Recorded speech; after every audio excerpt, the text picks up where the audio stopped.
అందరికీ నమస్తే అండి. పవన్ కళ్యాణ్ గారు ప్రస్తుతానికి తన పొలిటికల్ కెరీర్లో పీక్స్లో ఉన్నారు.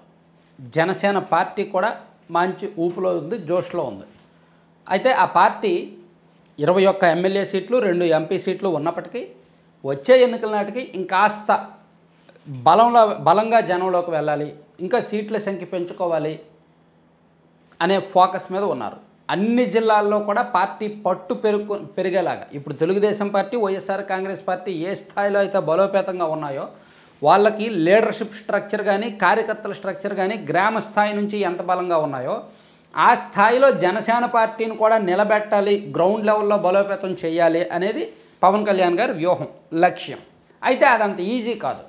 ఇప్పుడు తెలుగుదేశం పార్టీకి ఆ స్థాయిలో రూట్స్, అంత బలమైన మూలాలు వచ్చాయి అంటే 1982 నాడు, అంటే ఆ పార్టీ ఆవిర్భావం నాడు ఉన్న పరిస్థితి, యాంటీ కాంగ్రెస్ వాళ్ళందరూ ఒక గూటికి రావడం, దాన్ని ఎన్టీ రామారావు గారు గ్రౌండ్లోకి బాగా తీసుకువెళ్ళడం, ఆయన చేసిన హార్డ్ వర్క్. ఆ తర్వాత జగన్మోహన్ రెడ్డి గారి, అంటే ఈ వైఎస్ఆర్ కాంగ్రెస్ పార్టీ రూట్స్ అంత బలంగా ఉన్నాయంటే కాంగ్రెస్ నుంచి వచ్చిన ఓటు, కాంగ్రెస్ నుంచి షిఫ్ట్ అయిన ఓట్ బ్యాంకు, పొలిటికల్ స్ట్రక్చర్, వీళ్ళకి వైసీపీకి కూడా అంత డొల్లతనమే గ్రౌండ్ లెవెల్లో. సో ఇప్పుడు జనసేన పార్టీకి అధికారం పరంగా తిరుగులేదు, ఎమ్మెల్యేల బలం ఉంది, ఎంపీల బలం ఉంది, అందరూ బాగానే ఉన్నారు. లీడర్షిప్ కొన్ని జిల్లాల్లో బాగుంది. ఉమ్మడి విశాఖపట్నంలో కావచ్చు, ఉభయ గోదావరి జిల్లాల్లో కావచ్చు, గుంటూరు జిల్లా వరకు లీడర్షిప్ బాగానే ఉంది. కానీ ఇతర జిల్లాల్లో కూడా మరింత డెప్త్ లీడర్షిప్ కావాలంటే బలమైన నాయకులు కావాలి.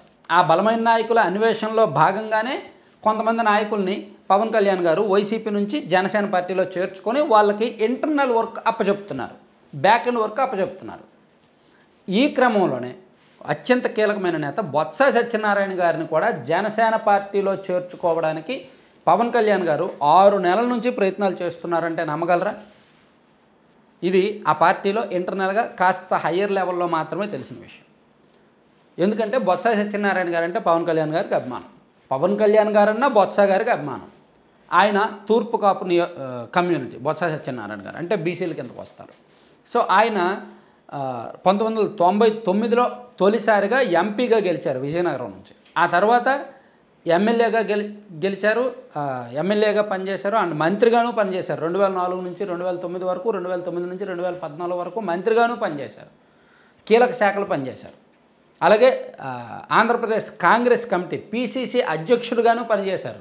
ఉమ్మడి రాష్ట్రంలో, ఉమ్మడి ఆంధ్రప్రదేశ్లో ఆయనకు విస్తృతమైన పరిచయాలు ఉన్నాయి, అలాగే అనుభవం ఉంది. ప్లస్ ఒక రాజకీయ పార్టీని పూర్తి స్థాయిలో లీడ్ చేయగల కెపాసిటీ ఉంది, ప్లస్ విషయ పరిజ్ఞానం ఉంది. ఆయన మాట్లాడలేకపోవచ్చు, ఆయన మైండ్లో ఉన్నది డెలివరీ చేయలేకపోవచ్చు, అర్థమయ్యేలా మాట్లాడలేకపోవచ్చు, కానీ రాజకీయ వ్యూహాల్లో కావచ్చు, ప్లస్ గ్రౌండ్ వర్క్ చేయడంలో కావచ్చు, క్యాడర్ని పార్టీని నిలబెట్టడంలో కావచ్చు, ఆయనకున్న కొంత ఐడియాలజీ వేరనమాట. సో ఆయన జనసేన పార్టీకి వస్తే తనకు బ్యాక్ ఎండ్ వర్క్కి ఉపయోగపడతారు అనేది పవన్ కళ్యాణ్ గారు ఆలోచన. ఉత్తరాంధ్ర 3 జిల్లాలతో పాటు ఉభయ గోదావరి జిల్లాలకు కూడా ఆయన నాయకత్వం ఉపయోగపడుతుంది అనేది పవన్ కళ్యాణ్ గారి ఆలోచన. దానికోసం ఆయన పలు సందర్భాల్లో బొత్స సత్యనారాయణ గారి దగ్గరికి తన మనుషుల్ని పంపించారు, తన పార్టీ వాళ్ళని పంపించారు. అడపాదడప ఇంకెందుకు నిన్న మొన్న బొత్స సత్యనారాయణ గారు పవన్ కళ్యాణ్ గారు భేటీ అయ్యారు. ఇది కొంచెం రాజకీయంగా ప్రాధాన్యత సంతరించుకుంది. అంతకుముందు కూడా శాసనమండలి నుంచి పవన్ కళ్యాణ్ గారు బయటకు వస్తున్నప్పుడు, బొత్స గారు బయటకు వస్తున్నప్పుడు ఎదురు పడినప్పుడు ఇద్దరు కూడా నమస్కారం చేసుకున్నారు, ఆలింగనం చేసుకున్నారు. సో ఇద్దరి మధ్య సాన్నిహిత్యం మొదటి నుంచి ఉంది. ఇద్దరు ఒకరినొకరు విమర్శించుకున్నది కూడా తక్కువ, ఇద్దరు ఒకరినొకరు టార్గెట్ చేసుకున్నది కూడా తక్కువ. సో అయితే బొత్స సత్యనారాయణ గారి రాజకీయం మొదటి నుంచి కూడా యాంటీ బీజేపీ, యాంటీ టీడీపీ. ఆయన కాంగ్రెస్ పార్టీ నుంచే తన రాజకీయాన్ని మొదలుపెట్టారు. కాంగ్రెస్ తర్వాత వైసీపీకి వెళ్ళారు. బీజేపీ సిద్ధాంతాలను వ్యతిరేకిస్తూ వస్తాడు, కాంగ్రెస్ భావజాలం నిండిపోయింది. అలాగే తెలుగుదేశం పార్టీని వ్యతిరేకిస్తూ వస్తున్నారు. ఆయన అనుభవానికి కానీ, ఆయనకున్న ఐడియాలజీకి కానీ వైసీపీ సెట్ అవ్వదు అనేది పవన్ కళ్యాణ్ గారు ప్లస్ కొంతమంది ఆలోచన. ఆయన బయటకు తీసుకురావాలి అంటే ఆయన ఏమో రావట్లా. జగన్మోహన్ రెడ్డి గారు కూడా ఇప్పుడు వైసీపీలో బొత్స సత్యనారాయణ గారికి ప్రయారిటీ ఇస్తున్నారు. శాసన మండలిలో ప్రతిపక్ష నేత బాధ్యతలు ఇచ్చారు, ప్లస్ పార్టీలో ఏ కీలకమైన నిర్ణయం తీసుకోవాలన్నా బొత్స గారితో సంప్రదింపులు జరుగుతున్నాయంట. సో జగన్మోహన్ రెడ్డి గారు కూడా ఆయనకు కీలకమైన పొజిషన్ ఇచ్చారు. సో అందుకని ఆయన ఆ పార్టీ నుంచి బయటకు రాలేకపోతున్నారు. పవన్ కళ్యాణ్ గారి దగ్గరికి వస్తే, జనసేన పార్టీలోకి వస్తే పూర్తిగా ఒక రకంగా టీడీపీతో ఫ్రెండ్షిప్ చేసినట్టే అండ్ బీజేపీతో ఫ్రెండ్షిప్ చేసినట్టే. అందుకు బొత్స గారు 1-2 సార్లు ఆలోచిస్తున్నారు. ఈవెన్ ఎన్నికలకు ముందే ఆయన పార్టీ మారుతారనే టాక్ వచ్చింది, కానీ అప్పుడు మారలేదు.